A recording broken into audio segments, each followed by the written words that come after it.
Bismillahirrahmanirrahim. Hadithi ya fayolwa lero support Islam in Uganda ejidwa ku sahaba itwa Abdullah ibn Abbas.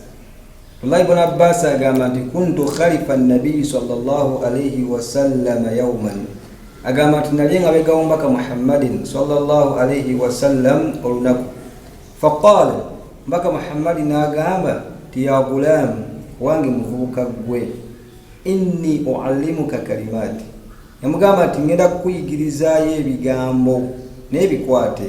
Namugamba nti ihfadhillaha yahfadhuk, yamugamba nti weekuumire ku Allah, ekyo wonaakikola Allah agenda kukuuma. Namugamba nti ihfadhillaha tajidhu tujahak, weekuumire ku Allah ogenda kumusanga mu maaso go. Namugamba nti idha sa'alta, wobanga osaba buyambi gense kulemeredde osanze ebizibu bingi, fas'alillah, yamugamba nti saba Allah. Namugamba nti wa idha sta'anta, ate wobanga weewogoma obanga weekingiriza, fasta'in billah, weekingirize na Allah. Namugamba nti wa'lam, manya anna al-umma law ijtama'at ala an yanfa'uka bi shay'in lam yanfa'uka illa bi shay'in kad kataba Allahu lak. Manya nti abantu ne bakuŋŋaana bagaseyo n'ekintu kyonna, lam yanfa'uka illa bi shay'in kad kataba Allahu lak.